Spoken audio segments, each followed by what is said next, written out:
Hey guys, I'm here to update you guys. I don't know if y'all went on to Kristen's YouTube channel. That's my intended mother, but we did a video together like 3 or 4 days ago. So if you haven't checked that out, go on to her channel. Her name's Intended Mother, and subscribe if you haven't already. But we did a video together right before our last doctor's appointment. So go check that out. It's really funny. And our kids were like being little terrors during that video. But definitely go and check that out. Okay, I just want to do a quick update and answer some questions and ask some questions too to any of the YouTube people out there who are watching this video who can help me out. So first I'll start with the update. I'm 35 weeks pregnant with the twins. They are growing, they're healthy, and I had an appointment on Friday. And baby A is about 5 pounds 4 ounces, and baby B is about 5 pounds 8 ounces, which is really hard for me to believe. I mean, I feel big. I feel like there's 2 in there. I'm developing more symptoms week by week, but I don't know. It's really hard to believe they're 5 pounds. My boy was 7'13", and my girl was like 6'9". So this is 10 pounds of baby up in here. And I'm not used to that. all that baby, being all baby. So it was reassuring and awesome to hear how big they are, because I just feel like any day they could come and they'd be healthy babies. So praises on that. I have an appointment this Friday, which is in like 4 days, and we'll kind of take another peek at them and see how they're doing. The scheduled C-section date is going to be June 26th, which happens to be my husband, and it's our anniversary. But I'm like, I'm not waiting. That's like the first possible day that they'll do the C-section. I'm like, we're doing it that day, because I'm not waiting any longer. I'm already ready. So I'm like, oh well, be more reason to celebrate that day than just our anniversary. So that's the plan. I'm hoping they'll come sooner, but we'll just have to wait and see. Oh, symptoms. My legs are now swelling. It's not just my ankles and my feet, but it's now moving up all the way up my legs to about my knees. I'm hoping it won't keep moving up and up and up, because I don't want to blow up. But yeah, pretty much my legs, ankles, and feet have blown up. My newest symptom my newest symptom is that my hands fall asleep whenever at night, during the middle of the night. So about every 30 minutes I turn over from one side to the other, and for some reason they fall asleep. Doctor says that it's normal. It's because I'm having a little bit of swelling in my hands and in my wrists, and then I guess there's a nerve that's being compressed, and therefore my hands fall asleep. So she said that's fine. My blood pressure looks good, so she's not worried about the swelling.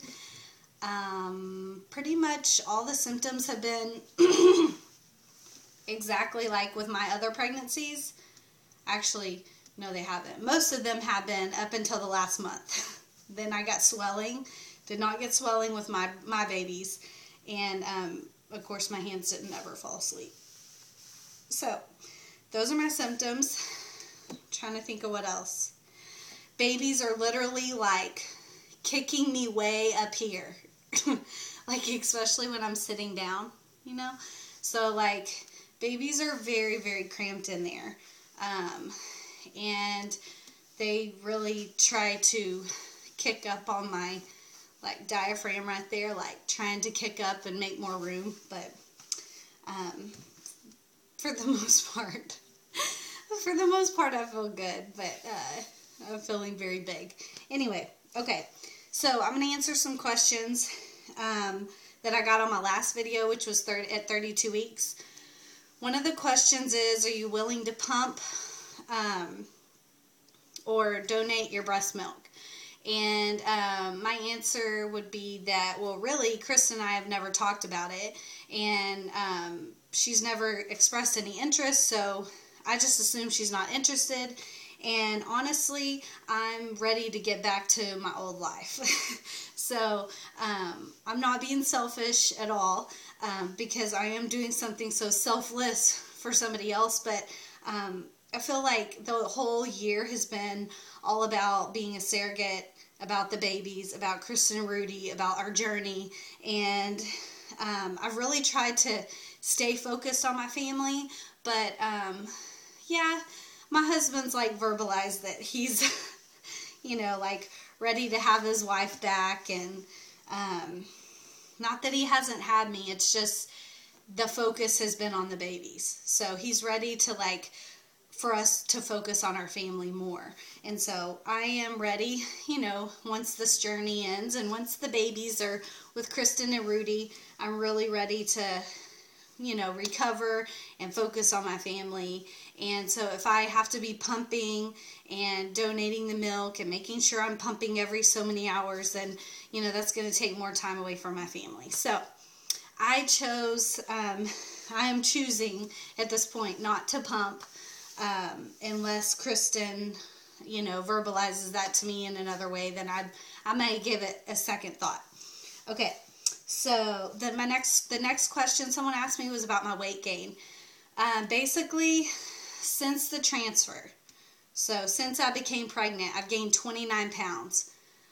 However, I did gain 10 pounds before the transfer, whenever I was on all the injections, the progesterone, the Lupron, the birth control, all of the cycle meds, I gained 10 pounds. So all in all, I count that towards my weight gain. So 39 pounds is what I've gained. I wanted to say thank you. There was someone that subscribed to me that mentioned Surrogate Moms Online, and I've really been using Surrogate Moms Online to find some of my answers to some of my questions. So thank you for that. Whoever mentioned that, thank you. And I guess that's all the questions that I'm going to answer right now. If you have any other questions, just comment below, and totally try to answer those for you. I wanted to talk to you guys about this belly bandit that I'm really excited about. But I have had 2 previous C-sections with my babies, with my kids, with my son and my daughter. They were both C-section. And the recovery is just, it's painful. And anyway, someone had suggested, or I've been hearing about this band that you put around your incision and around your belly. And I think mainly it's used for to get your belly back in shape, to reposition your muscles, to kind of remind your muscles where they need to be after you give birth. But also, a lot of C-section patients use it to kind of hold their incision tight. That way there's not a lot of jiggling going around, and it's less painful as you move around. And so I've been kind of researching this over the last 3 weeks, and I'm really excited about it because I didn't use one. And when I get up for the first time and walk after the surgery, it's not good.